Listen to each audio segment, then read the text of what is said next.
Hugh, autonomy is back in vogue. It's cool. It's not new kids on the block.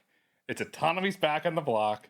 And lo and behold, your firm, wonderful firm, KPMG. I've got the hat. I'm not that good of a sports player, but I got the hat. How are you thinking about autonomous That's vehicles? all right. I'm not that great of a golfer either, just to set the record straight. Well, it's interesting. We have a nearly 8-decade legacy of serving the automotive ecosystem. In 2019, so several years ago, was when we actually put our first thought piece or white paper out called Islands of Autonomy that was talking about how we viewed autonomous vehicles, right, would proliferate. Flash forward to today, most of our customers, particularly large OEs globally and suppliers up and down the tierage, um, are all either asking questions about autonomous vehicles or are making direct investments in autonomous vehicles or in the ecosystem, or are figuring out what to do with those investments if they haven't performed as well. So we are asking ourselves much more about how best to serve that ecosystem, how to be knowledgeable about it, and what our automotive clients care about. The other part of it is our mobility clients, our technology clients, our rideshare clients are also asking the same questions. So we are taking it seriously because all of our customers are taking it quite seriously. We have to be able to answer their questions. Your customers have to be able to take it seriously. Elon got the vote. 75% of shareholders overwhelmingly voted for his compensation package. FSD continues to get better. We wrote in it the other day. I have it at home. How much of the awareness, the we want to get back, and this is being driven by the you want to call FOMO, the fear of missing out, because FSD just continues to accelerate in a really positive way. Yeah. Well, it's interesting when we look at the metrics by which the Tesla board have set to guarantee that incentivization package. There's a minimum vehicles delivered, but there's also a minimum FSD subscriptions target, like 10 million subscriptions, or about I think 8x of where it sits today. It's interesting because as a consumer of that technology, I think it's essential, right? I think it works very well, and personally find myself using it fairly often. I live in a geography here in the San Francisco Bay Area where a lot of my neighbors think the same thing, but there's parts of the country where the penetration for that OEM is not as strong, right? And folk live in different environments where you maybe can't necessarily guarantee the performance of it all the time. So, the way I think about it, it's them, it's that OE, and others that are contemplating how best to invest to get that ADAS capability up to speed, whether they do it themselves, whether they license it out and rely on someone else to do it. It's a race, right, to get to that capability. You're seeing OEs that have had different varying strategies in AV, whether it's personally owned or robotaxi, change directions, right, and grow and make serious investment. So I think it's very, very interesting, and personally feel as if there's going to be quite a bit of advancement and development and capability, particularly for the OEs that are really invested in it. It's past ADAS. Yeah. ADAS was, sorry, 2 years ago. Hmm. Do you see a divergence in the market where if you have your Waymos, your Tesla's an outlier, Yep. with that are just purely focused on robotaxis, and then you have your traditional OEMs that are focused on two things: one, contract manufacturing, and two, personally owned vehicles. Because we got the announcement from GM, Yeah. 2028, the Cadillac Escalade IQ, Yep. level 3. Hmm. The key here is eyes off, hands off. Yep. That's a big step. And in the press photo, if you noticed it, they had a picture of Netflix in there. Yeah. So Yeah. is it Netflix and chill in the car? Is that where the OEs want to go? Well, it's interesting just thinking about the fragmentation between those that'll pursue a completely vertically integrated strategy versus those who will have to pursue a different, more fragmented, perhaps partner strategy. Just the level of investment and capitalization needed to pursue the whole stack, right? From the hardware to the self-driving, sensory to the data, right, and to the compute needed to do something with that data. Just those are almost insurmountable obstacles, right, for any given individual, company. So the majority of the players in the space will have to pursue a strategy to achieve autonomy, very very differently. We've talked at length about robotaxi versus personally owned. I think the question for personally owned becomes, at what point does the R&D needed to create a good enough, right? A self-driving capability at a price point that's sensible and mass marketable. At what point? What is that point? Like, what is that magic level of investment? And what can we do to invest just that much to enable that capability for personally owned? As for robotaxi, very interesting, lots of exciting partnerships being announced. I feel as if over the last 2 weeks, just the headlines and the news and the names and everything that's being announced, from market entry, right, and expansion to technology and rideshare partnerships and manufacturing partnerships. I think you'll continue to see a large spate of partnership announcements and activity in the coming year or so, which may potentially evolve into, as many tech cycles do, winners, losers, and potential consolidation down the line. The partnership ecosystem is on overdrive. It's basically these partners are chugging monster beverages, and they're going full steam ahead. But there's a glut of partnerships, Yep. and we saw this going back to, let's go Yeah. back to 2019, 2020. Yep. Okay, they imploded. Mm-hmm. When do we get to a point where there's too many partnerships? Yeah. Well, I think it's funny because I think it might have been you actually that used sort of the you got to date before you marry analogy, and that's what these partnerships are, right? They precede stronger tie-ups, joint ventures, M&A. Although, like, the rash of announcements in the past 2 weeks kind of makes it feel like speed dating as opposed to just regular dating, which is kind of crazy. But I think with these partnerships, and I think it's really important to note that. Whether it's a network partnership, right, the leverage of one hardware provider of another's network, or the use of one's hardware, it's not just that you have partnerships forming at such a rapid rate. As a result of these partnerships, you're finding that there are ecosystem players, companies that had no idea they were competing with others, or all of a sudden start to compete with each other. Imagine being a well-established, decades-old rental car company, right? By virtue of your partnership with a robotaxi provider, you're all of a sudden competing with like a pure play fleet operator, right?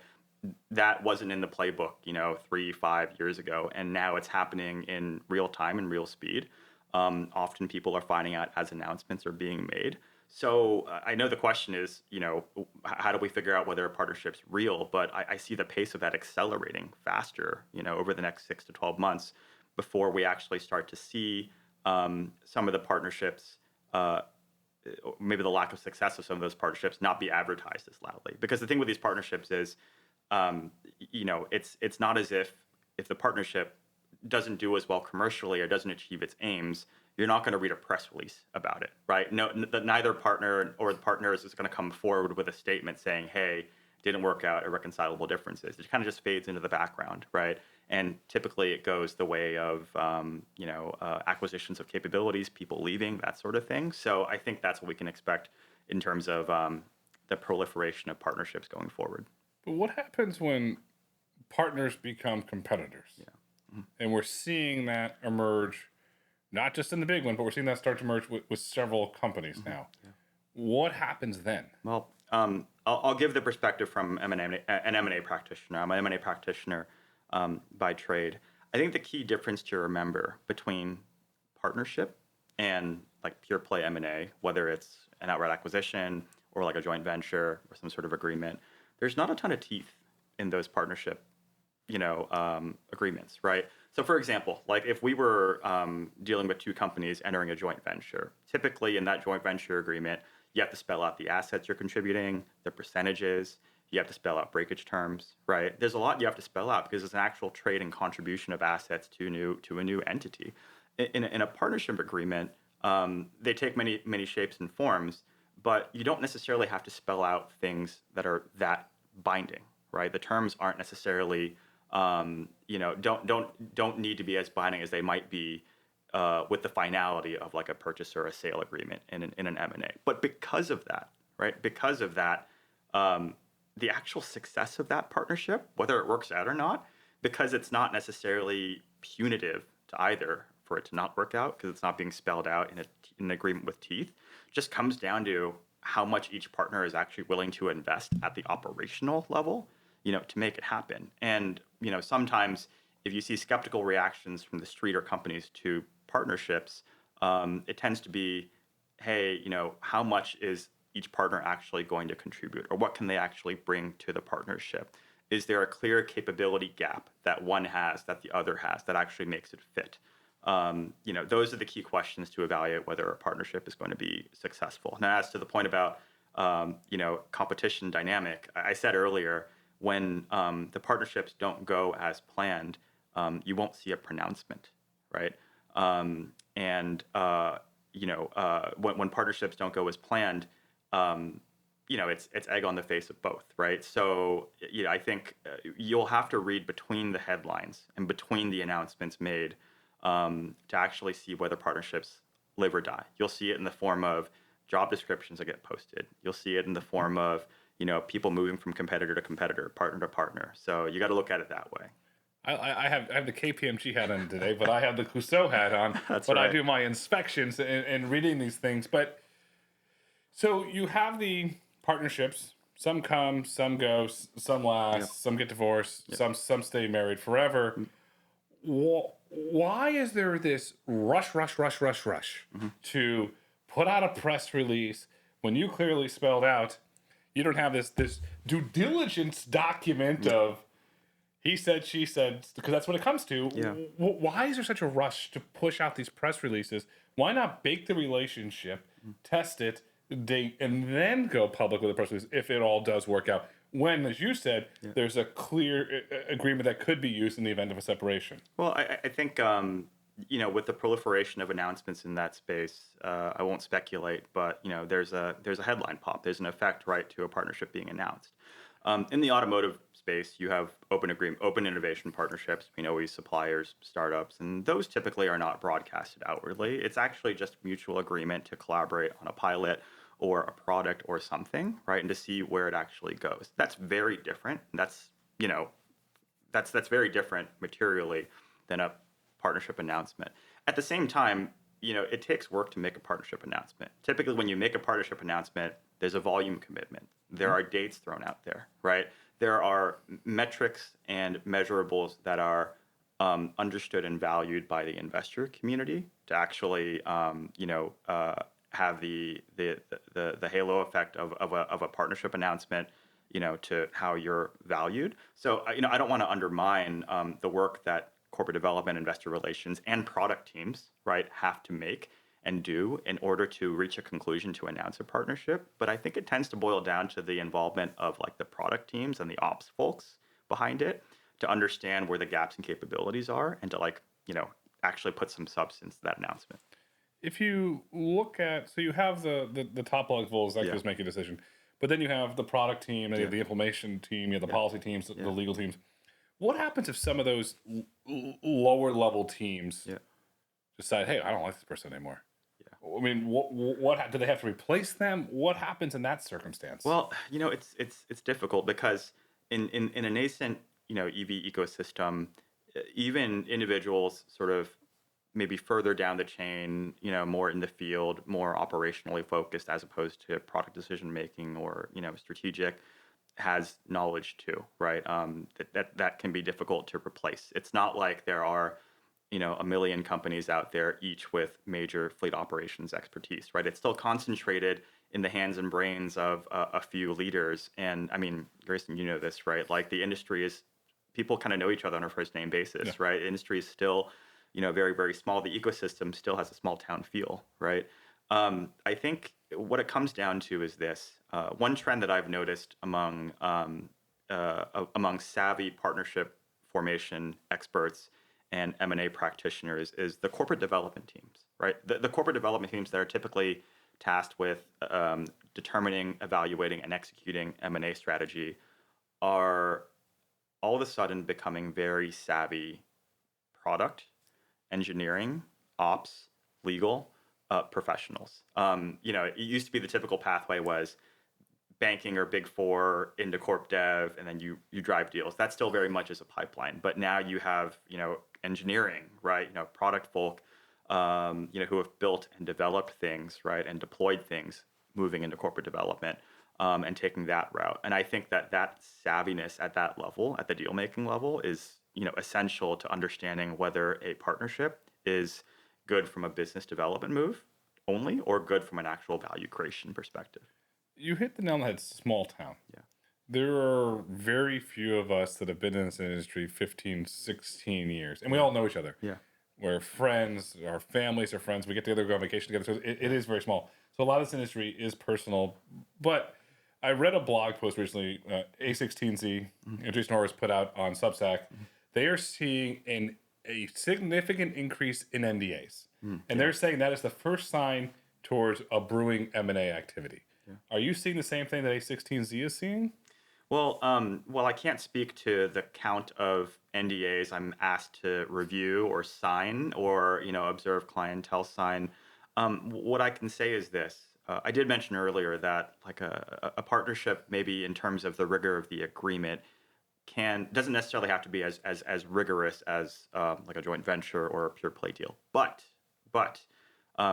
savvy clientele are applying a little more rigor and focus on how those partnership agreements are actually structured to make sure that they're not exposing IP, to make sure that there's a way to recover IP or information in the event that a partnership doesn't end with its objectives met. So I wouldn't say that there's a degree of adversarial understanding being built into the partnership construct right now, but I actually think that that's a good thing, right? I think that in this ecosystem, in this small town feel where no one's got curtains, right? Yeah. You can inadvertently reveal a lot of sensitive, proprietary information to your partners without necessarily knowing it. And it's not just the self-driving stack, the engineering behind it, the software, what we traditionally think of as IP. It's the processes, right? It's how fleet operations runs. It's how depot operations work, right? It's the mix of vendors, personnel, skills needed to operate that smoothly and at scale. All of that is sensitive too. And unfortunately, there's this kind of like paradox of collaboration, right? You have to be open enough to collaborate and like give something to the partnership, but you can't reveal all the goodies. And I think that what we're seeing is folk understanding that, oh, you can't reveal all the goodies. You have to be a little careful about it. So what is the IP that you're seeing they're most concerned about? Is it how the system operates from an autonomous driving standpoint? Yeah. Is it how operations go? Is it financing? What is the IP? Or is it supply chain? That's a really big one. What have you seen there that you need to be, that you're watching for, that are showing up in this deal flow? Well, I can tell you what I don't think it is before I tell you what I've come to realize it is. From a technology like patent perspective, it's not that. As robotaxi operations scale, and as many different kinds of players who have historically never played in this space, rental car companies, right, for example, come into it, there are a lot of basic questions asked in the realm of safety management, fleet operations, branding, a lot of questions that companies that didn't kind of grow up in this space, in this small town, right, are naturally asking. Industry to industry, safety management standards differ. From a reg and compliance perspective, right, there's AV company specific regulation that not every company that is a partner of an AV company now has had to comply with historically. So it's that legacy, that's that knowledge, right, of the questions being answered now, written down now, in the form of standard operating procedures, standards, right? The internal knowledge bases, right? That's actually what I think is the secret sauce that maybe inadvertently is sort of being developed with the partner and kind of left on the table for anyone to look at and take, but is incredibly, incredibly valuable to protect because it's proprietary to each and every individual participant in a partnership. So you're right, but if you look at rental car industry, it's an older, more established industry. Yeah. If you look at fleet operations, older established. If you look at finance or debt financing, we can go down the lines. More established industries. the cultures are, whoa, Oh, boy, yeah. oh boy, the Sure. cultures are different. Yeah.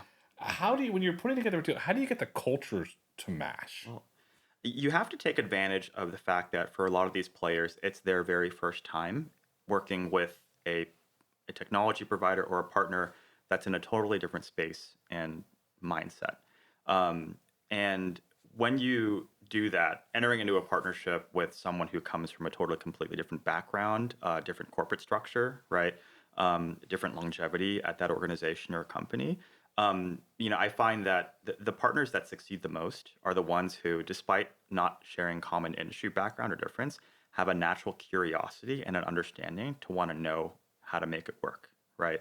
And a willingness to put those differences and processes on paper in a way that like your partner can understand and to mutually resolve that. It's not rocket science, right? The partnership success comes down to, at the brass tacks operational level, how much collaboration and willingness there is between teams on the ground, in the field, in the lab, to actually resolve differences and develop common ground and common procedures. It's there's a lot of sophisticated work, financial analysis, primary research that goes into picking the right partner, but actually making that partnership work over time. Not that there's been a huge time scale to some of these more recent partnerships, comes down to the ground level teams being willing to actually function as one, and that's not necessarily easy. I think a lot of my work historically has been done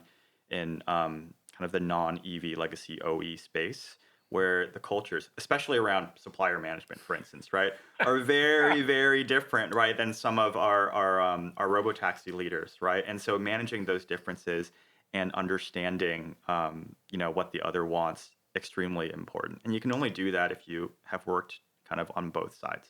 Well, that's your, if you want to call it your secret sauce or Yeah. your competitive advantage. Yep. But before you get there, you have this lawyer and this team likes to do the Yep. paper this way. Yeah. This lawyer and this team likes to paper this way. Yeah. And then sometimes they'll argue over a capital T or a Yeah. lowercase Sure. t. Yeah. How do you get that together before you even get to the operational level? And when you get to the operational level, Mm. certain companies have different, if you want to call playbooks, they like to Yeah. deploy. This is the way that we do it. Yeah. And then this is the way. No, no, no, you're doing it the wrong way. No, you're doing, Yeah. how do you resolve the capital versus the Well, lowercase? I think that issue of agreeing to terms, right? Particularly like, defined terms in a purchase agreement and coming to harmony with that or avoiding the contention that comes with that. The stakes are a little lower when it's just like a partnership or an Mhm. open innovation agreement versus, something where you're changing the ownership structure of an organization, like a JV or M&A. Not to say that you don't find extraordinary legal talent behind these partnership agreements and understanding how to structure them properly, and that they're on both sides of a partnership. But there's a little less kind of binding, right, in those partnership agreements. At the same time, it's not to say that as those partnerships go, those questions don't come up, right? Oftentimes, when I think about um, emerging but soon to be successful partnerships that I've seen, in the space, it's when the reg and compliance and legal teams of both companies disagree on a particular issue, but product teams weigh in on the actual customer impact and importance of that issue and have the authority to actually say whether it's truly a gating issue or not. So at the end of the day, it's cliche, but the product and the experience should win. And when you defer to that product expertise to help make the financial or the commercial decision, it tends to succeed. But what happens, and I'll just use the simple term that the audience will understand, joint checking account. Mhm. So you put in assets to the joint checking account. Mhm. I put in assets to the joint checking account. In the event of a divorce or a separation, that gets complicated, and that's why you have Sure. judges that figure that out. Yep. But Uh, in the case of these partnerships, it's assets, and sometimes it's yeah. cash, Yeah. but it's assets. How do you untangle the assets Sure. of a marriage in a complicated relationship? Well, I think it's a great analogy, right? I think the way I like to look at a partnership versus like a joint venture, whereas in the latter you've already said and defined what you're contributing, and there are assets that have been contributed or changed ownership that have to then get segregated if it dissolves. In a partnership agreement, I actually don't know how often I'm seeing asset ownership like being spelled out. So to get to the bottom of the question, Wow. right? It's like, hey, for a very expensive, highly tooled um, vehicle, robotaxi, who's going to eat that depreciation charge? I think that a lot of the economics of these partnerships, especially if they're going to last long term, where you encounter the concept of the end of a life of a vehicle, right? A lot of those mechanics, right, of those questions, I actually, don't see corporate development and partnership teams resolving like upfront. I know we're early. I know time will tell, and there hasn't been a partnership announced just yet in the robotaxi space where we've seen a vehicle go all the way to the end of of a 10-year life, right? But it's not the most satisfying answer, but I think those are questions that have to be resolved as they come up, as the health of the partnership is known to deteriorate, over time. It's not spelled out up front.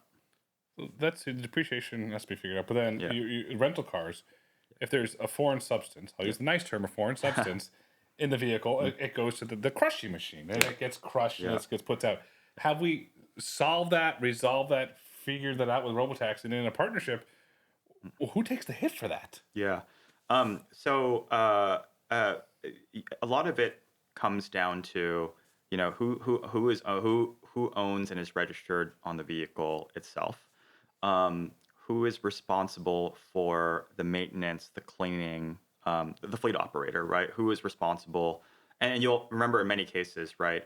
It's not just the announced partner that tends to be responsible for elements of fleet Mhm. operations, right? Many of the companies being announced in these partnerships either partially own or fully own their own fleet operations and are typically deferring, right?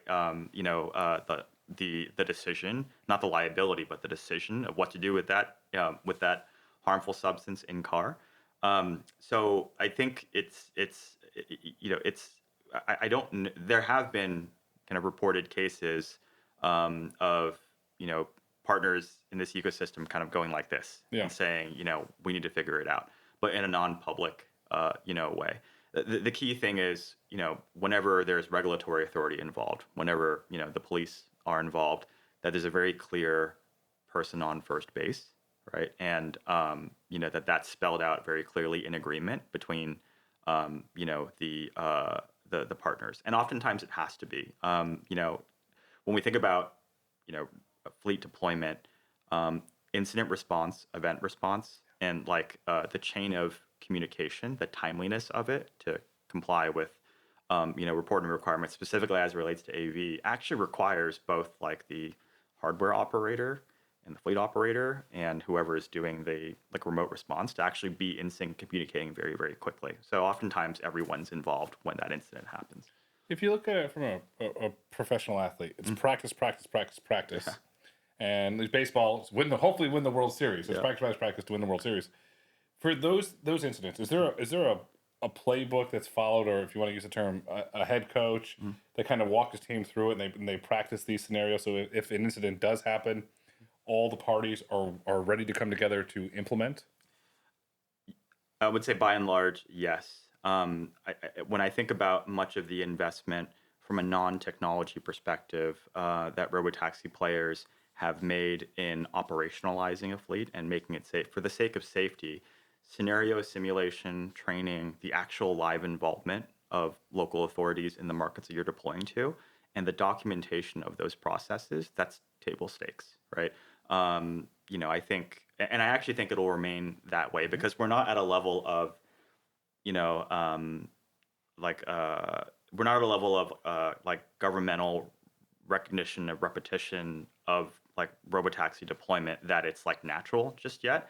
So you're going to continue to see like very methodical, ideally, right? Very methodical, safety centric, collaborative rollouts involving authorities, involving robotaxi companies, and you're going to see it captured and documented in rigorous, rigorous sets of documentation, operating procedures that ultimately, in some cases, have to be co-authored, between partners, right?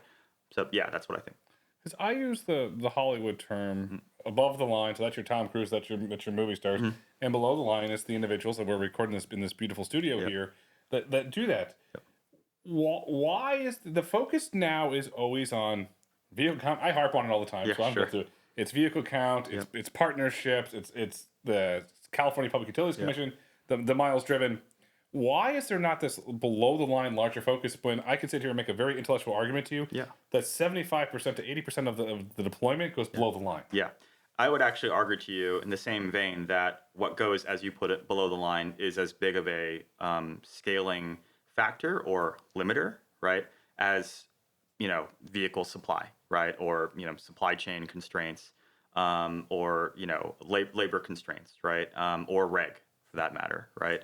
I think that the value that some of these early entrants, early expanding partners in the markets have is that they're figuring these reps out for the first time and are the first to understand and discover what the challenges of deploying in new environments are when you're working with other third parties, right? And in many cases with these partnerships, it's not one-on-one. It's the provider, it's the fleet operator, it's the network operator, the provider of the app, right? And then everyone below that, as well as the subcontractors and the vendors working for the fleet provider, right? I mean, the network goes pretty deep. It's that layer below the iceberg, below the tip of the iceberg, right, is really where I think the success of and scaling ability of partnerships in particular, is for certain, and that requires equal focus for each new partner that comes into the fold. So for organizations that are pursuing like multivariate, multi-partner strategies, right, you have to be willing to kind of put the rigor in to repeat that for each partner that you go with, and there's a real cost to that, right? Because a lot of it's going to be proprietary partner to partner. And if you kind of go along with what I said just earlier, you want to be more careful about what you share. It doesn't necessarily incentivize you to recycle, rinse, and repeat, your fleet ops manual across every partner that you have. So you have to be careful about that. It's a fine, fine balance. So, M&A. When do we see some company backed by private equity roll up below the line? And when they roll it up, they also have the credit facility and the cash facility to put vehicles on the balance sheet. Mhm. They have an in-house economist to understand energy prices, and they have the access to tap into energy. And you want to call it the whole below the line Yeah. package. When does somebody roll this up and basically consolidate the market? Because yes, there's a variety of companies today that are out there doing this, Yep. but I just think if somebody did it, then we could scale much, much faster. Yeah, and I think the market is onto something. I think it's important to note in that what is below the line tends to be operations or sorts of businesses that are not typically as capital intensive as building a self-driving stack. So these are businesses that throw off more cash, right? Have longer operating history, scale. Inevitably, they are real estate or real estate type businesses, right? That are more mature, very ripe for consolidation. And I think what you're seeing, and I think there are mobility network operators, rideshare operators that actually have stakes or fully own, fleet management companies. You're seeing some of these early entrants, potential winners, actually take ownership stakes in those operations themselves, rather than maybe outsourcing it or relying on a subcontractor arrangement. They want to control that experience. There have been a couple of players, companies that didn't exist 3 or 4 years ago that are now serving some of the biggest names in multiple markets, not just here in the U.S. but globally, right?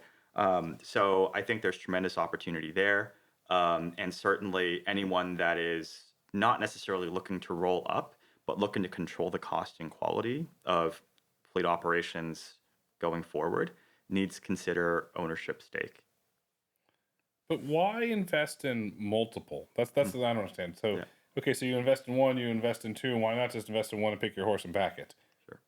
Well, I think real estate footprint owned by each of the particular players is one factor, right? And I think just thinking about in the case of rental car operators, right, that tend to have footprints at high volume, high traffic locations, high turnover locations like airports, near civic centers, that sort of thing. That's a very different footprint that may not necessarily be suited to, say, large depot operation, right? Than say a larger facility, offsite or away from those sorts of locations. So I think the diversity and kind of where these players play physically is one big factor on, why one just doesn't gobble up, all of the others as well. Cost of capital still being high, aside, I also think that like just purely from a from a volume perspective. I don't think anyone doubts the TAM is there, but there isn't a ton of historical data about the profitability of these sorts of operations just yet, which is what you sort of need to trigger some of the traditional capital and funding that you would need to really force a serious roll up. So I think those are a couple of reasons why you haven't seen that consolidation below the iceberg or below the line, as you put it, right, happen as quickly. There's a lot of big things below the iceberg. The poor Titanic went because below the iceberg. So you're saying, if I'm getting this right, we have to wait for maturity to enter the market, because the last 2 to 3 years, even say 4 years, you've seen roll-ups in some interesting businesses. Yep. The landscape business, the HVAC business, mature businesses, they have a common narrative. They spit off massive free cash flow.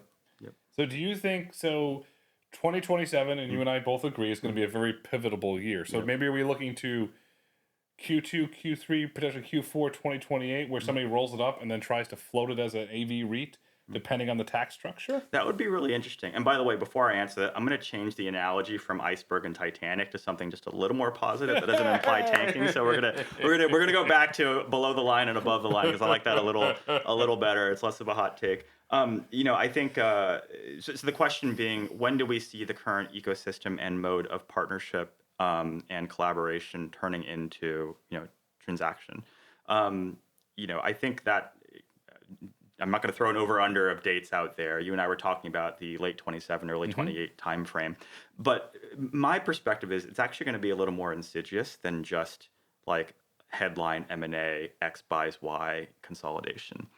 As we've seen in history in this particular space, the transitions and the consolidations don't take the form of like big headline deals. It's strategic acqui-hires, right? It's IP being bought and folded in, by someone holding it. So I think you'll see quite a lot of that. I mean, that kind of makes sense because between now and then, even with all the capital flowing into the space, what was true 5 years ago that, everyone knew each other in this space, small town feel, is still largely true. If I look at the audience of the podcast, right? I mean, it's still largely true. Will that still be the case in 2028? I actually think so. And because of that, you may not see so much adversarial M&A happening. It's going to be, poaching this individual, poaching this leader, right? Teams moving from left to right. That's what I think you'll end up seeing. Then do you see well-funded startups with billions of dollars in cash, multi-billion dollars of access to credit to buy some of their smaller rivals from a talent acquisition perspective, but also to kind of solidify their position in the market? I think opportunistically, they have to be doing that. I think that anyone with enough on the balance sheet to be able to fund strategic acquisitions of capabilities or teams, talent, right, needs to be pursuing that strategy like really aggressively, and not just again from like the typical engineering and product talent needed to develop and maintain a self-driving stack, but from an operations and a safety perspective. That talent, as it relates specifically to AV deployment at scale, very, very rare, right? Then we debated this today on the panel. How many stacks are there at the end of the day? Do you have, obviously you're going to have a specialized stack for mining, for off-road, for ag, but then you also have licensing and this. At the end of the day, how many stacks can the market really truly support? A bit of a non-answer, but when we think about, I think there was an earlier question about what model of monetization do we think will win? Is it licensing of a stack, right, or is it kind of fully owned model? I don't know if we are seeing enough AVs deployed at scale to suggest that we know the top of the TAM, right? And we are seeing companies that have strong investment in one way, say robotaxi, kind of pivot and kind of go all in, right, on personally owned. It's really, really exciting to see that companies are willing to do that right now because, there have been some failures in the past, right? But I think you'll see two patterns. I think there is room for both personally owned and for personally owned robotaxi and from a personally owned perspective, the licensing model as opposed to fully developed. I think, there's room for all of that as long as there are different kinds of passengers, different kinds of use cases. As long as there is a service industry and people using cars for, kind of personal routine, right? Different frequency, different need. There will always be a market and a case for varying levels of autonomy capability. And not every OE wants to or is going to, even despite announcements, right, make that commitment or investment to replicate getting to an L2 plus capability when someone else can clearly do it. So I do think you'll see room for that model to succeed, as well. I don't see a major consolidation of capabilities or prevailing winner, in that space. Now we're gonna put another ingredient here. What happens when the passport model enters the picture? And what I mean by the passport model is you buy a vehicle, you buy an L4 person autonomous vehicle, and they're going to have restraint time. It's not going to work everywhere. Sure. It's not level 5. Yep. And then, so I'm in Florida, we come out to California, and then I can get into a robotaxi. What happens when that model comes in? Is that going to be partnership model where if you buy this vehicle, you get access to unlimited rides in this robotaxi? Or do you see, it's the Tesla model. Yep. Do you see Waymo following the Tesla model? Do you see other companies following that model where now you're locked into the ecosystem? It goes back to Apple. Yeah. If you're locked into Apple Photos and iMessage, you can't get out of the ecosystem. Yeah, that's exactly right. I mean, like if this evolves into there's been this notion of mobility as a service for a couple decades, right? And we saw it take shape in the form of rideshare, and we're now seeing another flavor of it take shape in the form of like autonomous rideshare. And as long as there are like dominant major players that are early in the space as it grows, there will be an incentive for them to create ecosystem plays, right? There will be an incentive for them to partner with other partners and providers, to be very sticky in the audiences that they work with. I don't know if any individual robotaxi provider right now is as deployed globally in as many markets to have all the information and the massive volume and data needed to know how sticky, they are, right? I mean, I guess in San Francisco, you can clearly see the performance of like, an AV offered by Waymo versus, not offered by Uber and by Lyft, right? But I don't know if enough information in enough different kinds of markets globally exists yet, as all these deployments are happening for the most part, at least, I'm not counting May Mobility and their very apt strategy of looking at smaller communities, right? Like all these major markets being announced are, large metro. I just don't think you see enough data in diverse enough markets to really, make that call. Yeah, that's an interesting point. May got the Grab deal, which is really interesting. Yeah. If you look at, because I believe that the global OEMs are going to have to license. Yeah. There are less than one handful of global OEMs I think that could actually pull it off in-house. And the other 99.9% are going to have to license. Yeah. So you do this. So let's just say this automotive company licensed this stack. Yep. But then that stack's also in this robotaxi. Could that be a way, perhaps, that the partnership works because there is a common licensor or technology on the backside? Interesting. So kind of a pass through based on who else is a licensee of that licensor, right? To do it. I think companies that, for instance, if you've kind of made your bed in the I'm not going to play in the robotaxi game, I'm going to kind of stay purely focused on licensing out a ADAS capability, for my car. But by virtue of who you choose to license with, you have access to that knowledge and that intel concerning how robotaxi operates. I mean, you'd be a fool not to use that information and that knowledge, right? So I think you will see that. Pre-pandemic, as you know, right, there were a number of transactions, including transactions that I was involved in, where you saw OEs making bids to acquire and consolidate software talent for the purpose of building in-house capabilities, right, to make all of these autonomy dreams eventually come true in whatever form. I don't see that talent concentration, that poaching happening as obviously, right? I do see it happening on a smaller scale, and I do think that that trading of talent will determine which licensed product gets the most licensees and ultimately ends up winning and subsuming others. So if you want to use the term precision strike, for example, so you're going to get this rock star of an engineer or this individual executive who's a really great engineer. That's interesting. Yeah. And so that's where you think this is going to go with precision strikes? Precision strikes specifically around who can help me generate the highest quality and most relevant synthetic data set, for training. Who can help me get to unique edge case identification much, much faster, right? Who can help me with the management of all of that data that I'm creating, right? Those are the sorts of skills and talent that I think will be surgically, or I guess precisely, gotten. And it's not going to be through these like big corporate development driven wind up M&A processes, right? It's going to be through, like, again, small town leaders who have credibility having conversations with folk in industry, sort of making that happen company to company.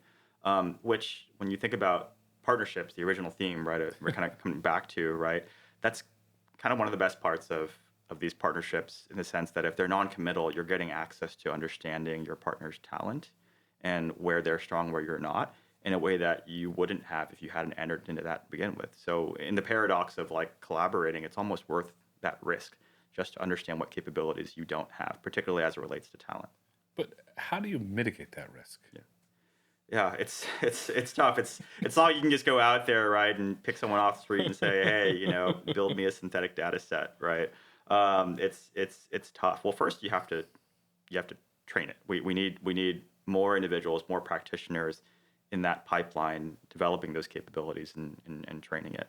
And I think there are some amazing organizations in that space that have all been guests of yours, that beyond contributing to the ecosystem by licensing or being partners with players in the ecosystem, are contributing to the ecosystem by developing very unique AV geared talent, right, that you can't develop without experience. And so I think we need to see many, many more of that, right? If I think about, the self-driving project and how it's sort of spawned many, many executives, right, in the industry who've gone on to lead their own efforts, right? I think you see miniature versions of that happening with some of the players that are kind of sneakily ubiquitous today, right, particularly in the training game. So I see that happening as well. It's not necessarily a mitigant, but I guess there really is no mitigant when the supply of that talent is, still so short. The question is, when we start to scale, right, that becomes a real constraint. Then again, scaling requires a different commercial and operational skill set that I think ideally, hopefully, is going to be more available. The thing that's, I would say, it's dwindling this time versus the last big cycle was the cult of the founder, where certain individuals could do no wrong, could raise massive amounts of money. Yeah. When do we kind of drift out of that to just pure operational excellence is what everybody's talking about, not necessarily who the founder is? I, as a data-driven person, working for a firm that really prides kind of looking closely at what the numbers say and what they infer, it can be frustrating in this space because other than cost per ride, miles driven, miles logged, incidents per 100 million miles, there aren't a lot of hard metrics that you can measure performance on, like in this space in particular. Even like the unit economics, right? You'll be on Reddit, you'll see a lot of different user-made comparisons, right, of what they think the unit economics are between like a robo-taxi, right, deployed by X company versus like a regular, individually owned rideshare. There just isn't a lot of very credible data that's third-party generated that doesn't come from one of these companies, right? So absent of that data, which will solve itself over time as deployments become sure, and as time passes and these partnerships have a chance to succeed, right, that will pass. But in this day and age, right here, right now, measuring the effectiveness of one of these deals, not a lot of hard data behind it. Certainly, not profit data. There's not a lot of data, but we look to wrap up. What is your outlook for M&A over the next 12 to 24 months in autonomy? I think that the current mode of dating, speed dating maybe, partnerships, open innovation. Speed dating, please. Exactly. Yeah, for those, as it were, right? As it were, right? That will certainly continue.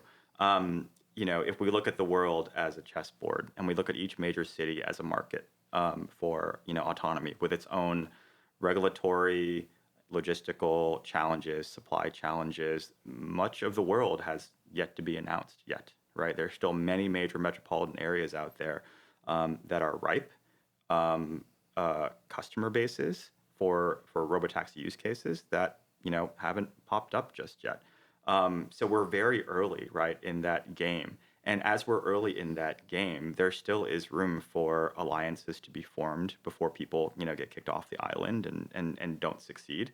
So I still think you're going to see a great 24, call it 18 to 24 months of the rash of partnerships that you and I have noticed, right, being announced. And again, when some of these partnerships do not pan out the way one or other partner want, you will not see it broadcasted. You will not see it, proclaimed anywhere, right?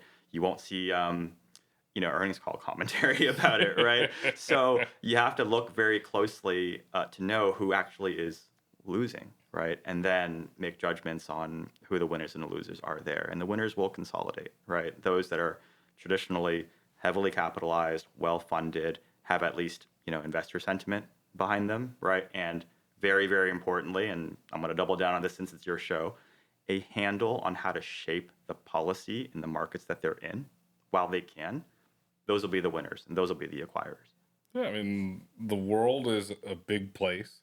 There's a lot of stuff to analyze. That's what we do each and every week here on the road to autonomy. Hugh, it was great to have you on. He's coming back. The future is bright. The future autonomous. The future is a growing and thriving autonomy economy. Thank you so much, sir. Thanks, Grayson.